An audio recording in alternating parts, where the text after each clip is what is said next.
Kali ini saya akan mengoperasikan tentang terminal Linux dengan mempraktekkan ini fitur autocomplete pada terminal Linux.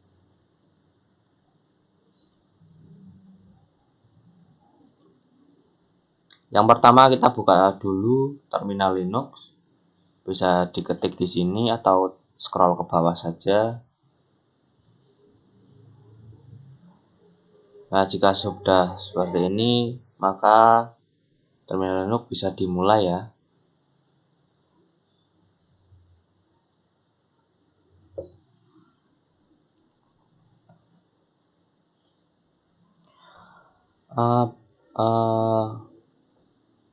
Menggunakan terminal Linux ini diusahakan semuanya menggunakan huruf kecil ya. Karena semua perintah dalam Linux ini menggunakan huruf kecil.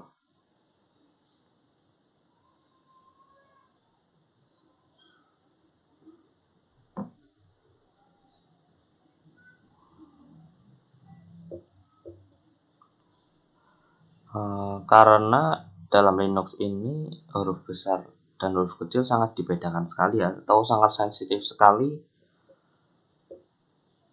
Bukan hanya dalam pengetikan perintah saja, namun dalam penamaan file juga begitu. Selanjutnya kita akan membahas tentang fitur autocomplete pada terminal Linux. Saat kita mengetikan perintah Linux di terminal Linux, kita tidak harus menuliskan secara lengkap. Kita dapat memanfaatkan fitur autocomplete ini untuk mempercepat penulisan perintah Linux pada terminal Linux.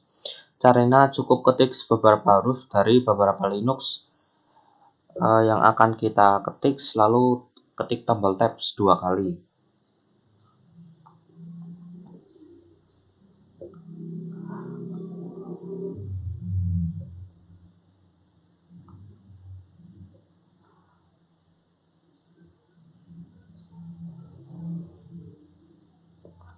Pada contoh saya akan ketikkan apt, lalu saya akan tekan tombol tab 2 kali.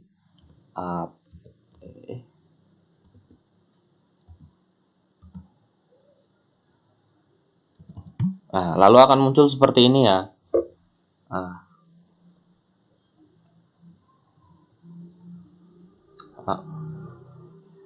Ini adalah sugesti atau daftar perintah Linux yang diawali dengan apt. Fitur autocomplete ini juga bisa digunakan untuk mengingat perintah yang kita lupa dengan memetikkan beberapa kata dari perintah yang kita lupakan tersebut.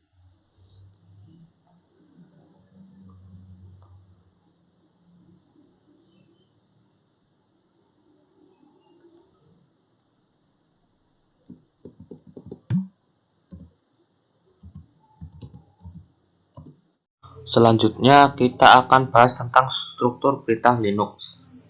Saat kita menggunakan aplikasi berbasis UI, maka terdapat beberapa simbol atau infografik yang menggambarkan fungsi dari setiap tombol.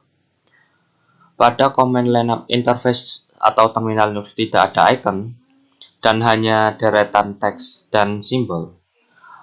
Warna, simbol, dan teks pada command line interface atau terminal Linux mempunyai sejuta makna. Jadi kita harus paham makna simbol dan tombol tersebut.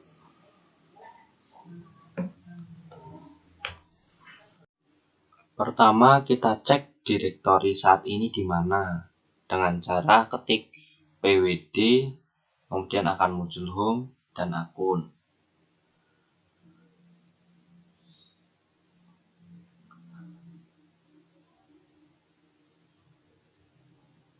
Dan jika kita ingin membuat folder kosong, ketik saja mkdir, nama foldernya kalau saya kuliah.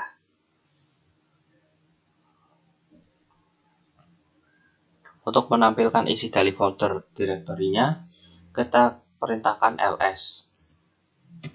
Nah, itu adalah isi dari foldernya.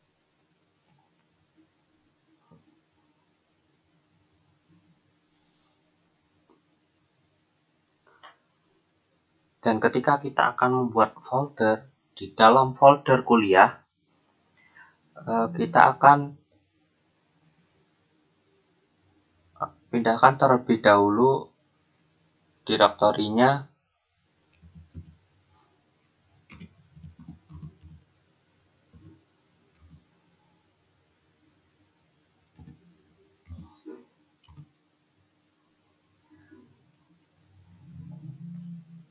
kita membuat folder 1 dan 2 dulu dengan cara sama, mkdir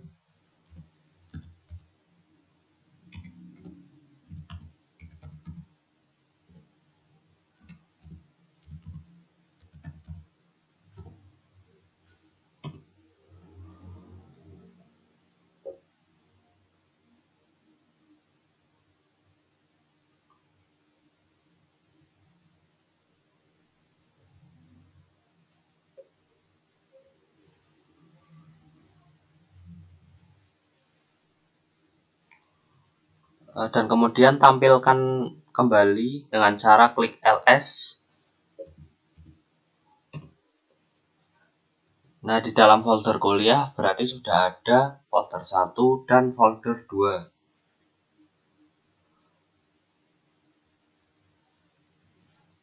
Dan ketika kita ingin membuat file, kita bisa ketikkan atau perintahkan touch.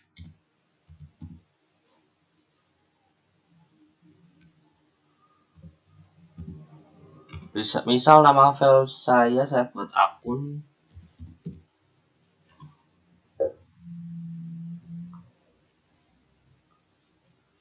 Lalu kita perintahkan nano dan klik nama filenya dan ketik nama filenya. Lalu tulis apa yang kita inginkan ya. Terserah. Saya akan mengetikkan nama saja. Nama.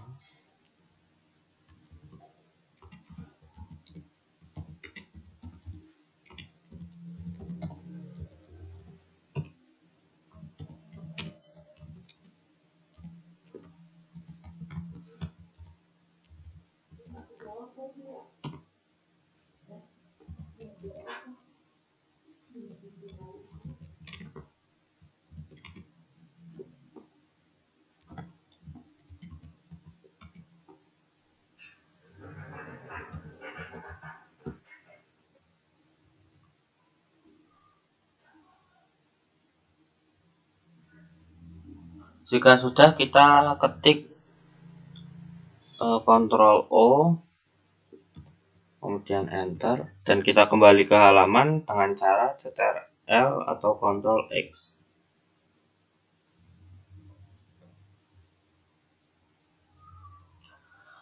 Cara menampilkannya dengan get nama file.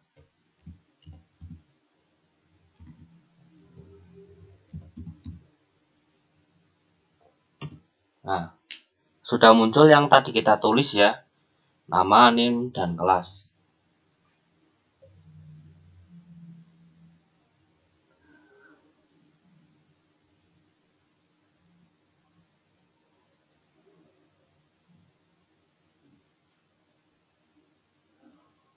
Dan jika kita ingin mengcopy file akun ke folder 1 dengan cara cp nama file,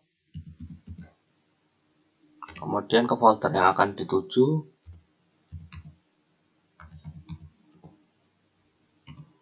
lalu kita cek apakah sudah ada dengan cara kita buka dulu folder satunya,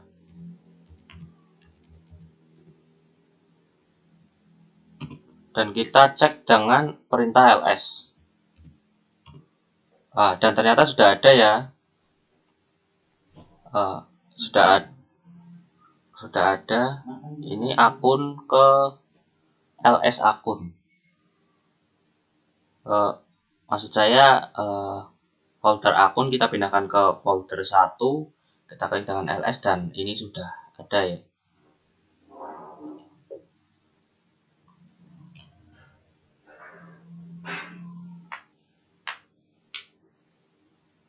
Kemudian kita pindahkan file OpenShot ke dalam folder 2.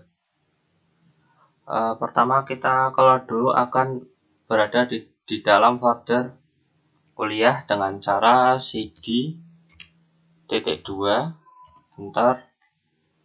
Kemudian kita pindahkan file OpenShot ke dalam maksudnya file akun ke dalam folder 2 dengan cara move atau mv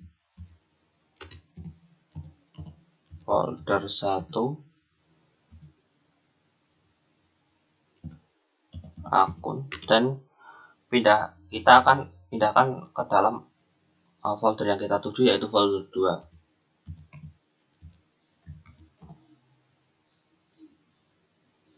Lalu kita enter, kemudian kita cek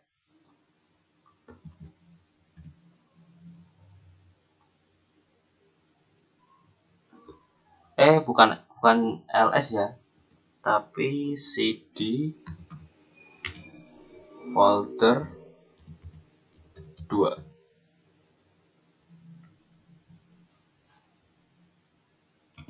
Lalu sama kita pilihkan dengan perintah ls. Nah, sudah ya. Ini terpindah ke dalam folder 2.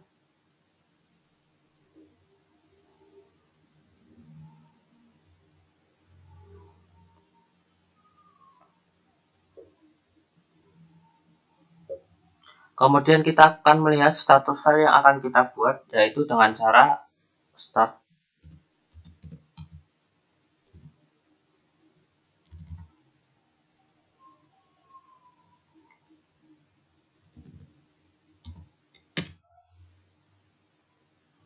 Kemudian tulis akun ya, kalau saya. Nah, ini adalah tampilan file yang saya buat. Untuk membersihkan terminal, kita menggunakan perintah clear. Nah, ini otomatis sudah clear ya. Kemudian kita akan ketikkan perintah lscpu untuk mengetahui informasi prosesor. Nah, ini prosesor. Ini tampilannya. Dan kita ketikkan lsblk. Nah, ini untuk menampilkan informasi drive yang terpasang. Ini informasinya.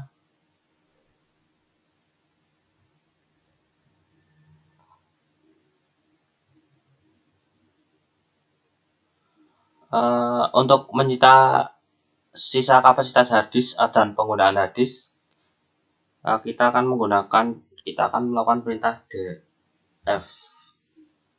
Nah,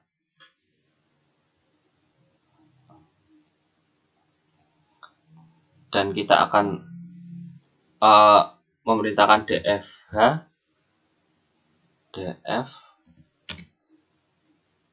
strip h.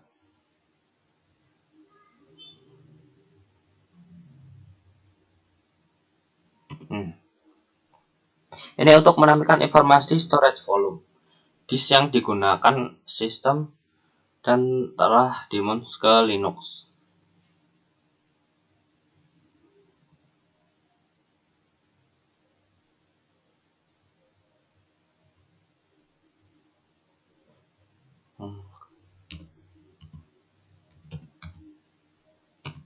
Nah, lalu kita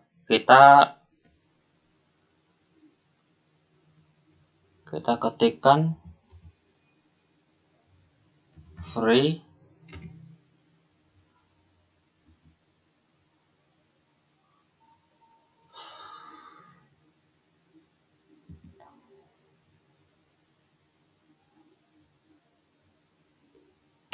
Nah, ini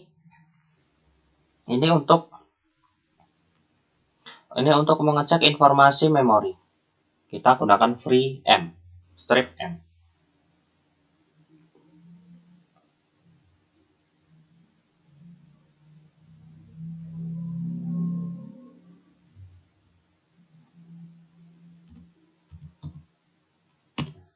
Nah, ini detailnya ya. Ini detailnya untuk